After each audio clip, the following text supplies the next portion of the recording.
तो hello friends, कैसे हैं आप लोग। तो जैसे कि आपको पता है कि हम लोग पाइथन जो प्रोग्रामिंग है, प्रोग्रामिंग इन पाइथन डिस्कस कर रहे हैं सिक्स सेमेस्टर के सिलेबस के अंदर। और आज हमारा सेकंड यूनिट डिस्कस होने वाला है। तो जितने भी हमारे स्टूडेंट जिन्होंने हमारे पहले लेक्चर को नहीं देखा है, तो नीचे प्लेलिस्ट का लिंक मिल रहा होगा, आप वहां पे क्लिक करके प्लेलिस्ट को चेकआउट करके पहले लेक्चर को जरूर देख सकते हैं। ठीक है, तो आइए स्टार्ट करते हैं। यूनिट नंबर सेकंड का पहला टॉपिक आपको इंटरफेस पे दिया हुआ है। सबसे पहला है बेसिक पाइथन का बेसिक सिंटेक्स। तो कह रहा है कि Python syntax is a simple and easy to read. यानी पाइथन का सिंपल जो सिंटेक्स होता है वो काफी सिंपल होता है और उसको रीड करना भी काफी आसान होता है। और इसके लिए कोई भी ओपनिंग क्लोजिंग करली ब्रैकेट्स की जरूरत नहीं पड़ती। एंड ये यूज करता है इंडेंटेशन को to the define the block. ठीक है। दूसरा आपका आता है पाइथन का आइडेंटिफायर्स। तो यहाँ पे कह रहा है कि names given two variable function classes, यानी ये नेम प्रोवाइड किए जाते हैं वेरिएबल फंक्शन एंड क्लासेस के अकॉर्डिंग। रूल ये है कि ये स्टार्ट होगा एक लेटर के अकॉर्डिंग, जैसे वो लेटर ए से जेड स्मॉल में हो सकता है या फिर ए से जेड कैपिटल में हो सकता है और अंडर स्कोर से स्टार्ट हो सकता है। ठीक है। And can not start with digit, यानी ये डिजिट से स्टार्ट नहीं हो सकता, यानी 1 2 3 किसी डिजिट से हम स्टार्ट नहीं करेंगे। Can not use reserve word, यानी रिजर्व वर्ड को हम यूज नहीं कर सकते। एंड केस सेंसिटिव होता है। ठीक है। जैसे एग्जांपल नेम जिशान, तो ये तो आपका एप्लीकेबल है। अंडर स्कोर एज 20 है कि नहीं, तो यानी जिशान नेम मैंने लिया और एज 20 लिया, तो इस तरीके से हम इसको डिफाइन करेंगे।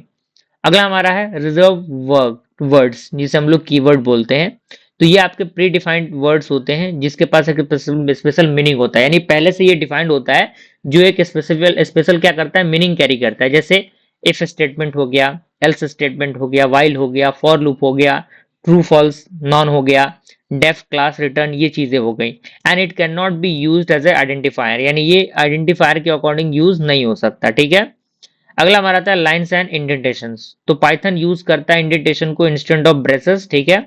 जैसे आपका कह रहा है कि इफ ट्रू प्रिंट हेलो, यानी अगर स्टेटमेंट ट्रू होगा तो हमें प्रिंट करना है हेलो। इंडेंटेशन इज मैंडेटरी, यानी इंडेंटेशन मैंडेटरी है यूजुअली फोर स्पेस। ठीक है, यानी फोर स्पेस का ये जो है मैंडेटरी होता है।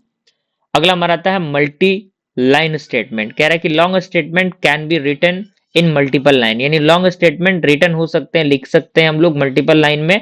मेथड की बात करें, यूज करना सिंगल जो कमेंट होता है। ठीक है। तो यहाँ पे दिया हुआ है total is equal to 10 plus 20 plus, तो यहाँ पे 30 प्लस 40 यहाँ पे दिया हुआ है, तो ये सिंगल लाइन है। यूजिंग ब्रैकेट, तो ब्रैकेट के अकॉर्डिंग हम चीजों को यूज कर रहे हैं, आप देख सकते हैं यहाँ पे। कोटेशन इन पाइथन, तो पाइथन जो है वो यूज फॉर स्ट्रिंग, यानी कोटेशन को हम यूज करते हैं स्ट्रिंग करने के लिए चीजों को। जैसे सिंगल कोट की बात करें तो सिंगल कोट यहाँ पे दिया हुआ है टाइप में, डबल कोट दिया है, ट्रिपल कोट दिया है। ट्रिपल कोट को हम इस तरीके से डिफाइन कर सकते हैं। जैसे एग्जांपल नेम आपका डबल कोट के अंदर पाइथन दिया है, मैसेज में आपका हेलो सिंगल कोट के अंदर दिया है, एंड ट्रिपल कोट के अंदर आपको दिया गया है पारा के अंदर। ठीक है। सारी चीजों को लिखना है। अगला हमारा आता है कमेंट्स एंड यूजफुल कंस्ट्रक्टर। यहाँ पे कह रहा है comments are group, comments are ignored by Python, यानी कमेंट जो है पाइथन के द्वारा इंक्लूड होते हैं, सॉरी इग्नोर होते हैं। तो इसमें सिंगल लाइन कमेंट होता है जिसका फॉर्मेशन यहाँ पे दिया हुआ है। दूसरा होता है मल्टी लाइन, तो यहाँ पे उसका फॉर्मेशन दिया है।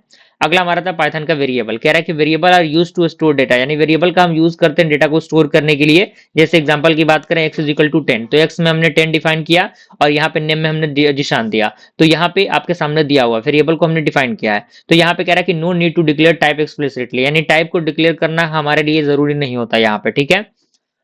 अगला हमारा था असाइनिंग वैल्यू टू वेरिएबल, यानी वेरिएबल के अकॉर्डिंग चीजों को असाइन करना। जैसे a इज इक्वल टू 5 हमने असाइन किया, b is equal to 10 assign किया, है कि नहीं।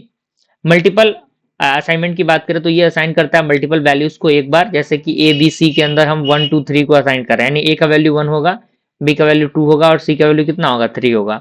जैसे एग्जांपल 2 की बात करें, एक्स वाई जेड तीनों का वैल्यू कितना है, 10 दिया है। ठीक है। तो इन सारे एग्जांपल्स को लिखने हैं आपको।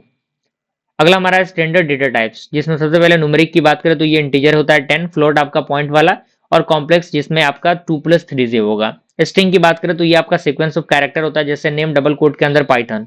लिस्ट ये आपका ऑर्डर एंड म्यूटेबल होता है, तो आपका एलएसटी दिया हुआ है, आप यहाँ पे देख सकते हैं। टपल ये आपका ऑर्डर्ड एंड इम्यूटेबल होता है, जिसका फॉर्मेशन दिया हुआ है। सेट ये आपके अनऑर्डर एंड यूनिक एलिमेंट होते हैं, यहाँ पे इसका दिया हुआ फॉर्मेशन। डायरेक्टरी सॉरी डिक्शनरी दिया हुआ है, तो ये आपका की पेयर वैल्यू होता है। ठीक है। और इसका भी फॉर्मेशन दिया हुआ है। ठीक है। तो इस तरीके से हम लोगों ने दूसरे चैप्टर को कंप्लीट किया। आई होप सारी चीज आपको समझ में आ रही होंगी। जल्दी मिलते हैं अगले चैप्टर के साथ, तब तक के लिए थैंक यू।